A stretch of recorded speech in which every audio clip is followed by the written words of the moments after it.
Hello and welcome to Bags of Action. My name is Pete and this is a 5-minute Bags of Action review of Warrior from 2011. The youngest son of an alcoholic former boxer returns home where he's trained by his father for competition in a mixed martial arts tournament, a path that puts the fighter on a collision course with his estranged older brother. Warrior was directed by Gavin O'Connor, who's also directed The Accountant and Pride and Glory. It was written by O'Connor, who wrote most of his early films, including Pride and Glory, and it was co-written by Anthony Tambakis, who wrote Gringo and Jane Got a Gun, and Cliff Dorfman, who's mainly known for the TV series Entourage. It's a great cast in Warrior. It stars Tom Hardy from Mad Max Fury Road, of course, and Venom, Joel Edgerton, who you might know from Red Sparrow and Bright, Nick Nolte, acting legend from 48 Hours and one of my favourites, Three Fugitives, Jennifer Morrison from Star Trek and Star Trek Into Darkness, Frank Grillo from Captain America the Winter Soldier and The Grey, and Kevin Dunn from Transformers and Unstoppable. Now, I'd seen this film before, not long after it came out, but I was in the mood for a boxing-style movie, so I put this on again recently. Now, I didn't remember much about it, but I was instantly hooked from the first scene to the last.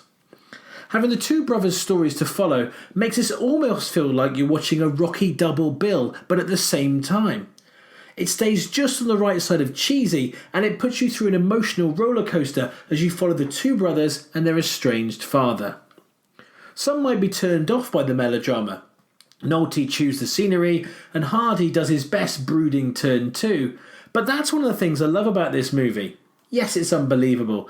Yes, it's riddled with contrivances, but that's something you can get away with in a sports movie.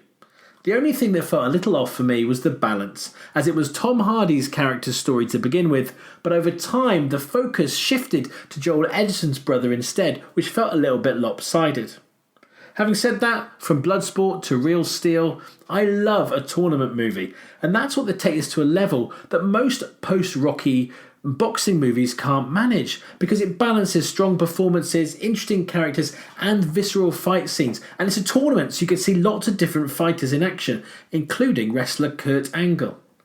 Now, this isn't some B-movie with martial artists trying their best to act. This is a proper film that just so happens to be about MMA. And, you know, this is 10 years ago, but at the time, we were crying out for something like this. The quality of the performances, the direction, the writing, the exposition in particular is handled really well.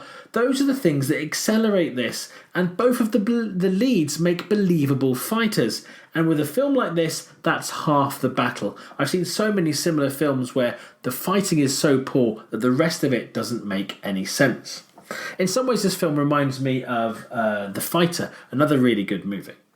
Now, I'm a sucker for sports movies, especially boxing or martial arts ones, and I'm also partial to a family drama, much like, say, The Champ, so this was right up my street.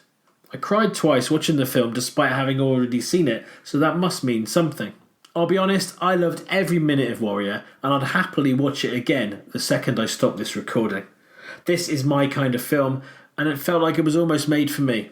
Yes, it's a bit predictable, and it can be slightly over-earnest, but again, in an underdog sports movie, that's kind of half the charm. With all that considered, you may be able to guess where this is going. I'm actually going to give Warrior 5 bags of action. The fact I could watch it a second time and enjoy it just as much means it's setting a high bar for itself. Have you seen Warrior? Do you agree with my very positive assessment of it? Feel free to comment below or get in touch with us. You can do that on email, Facebook or on Twitter. We have new episodes coming out weekly, including our full-length podcast. Don't forget to give the video a like, subscribe to the channel and hit that bell to get notifications. Bags of Action will always be free. If you'd like to buy us a coffee, you can do that at our Ko-fi page.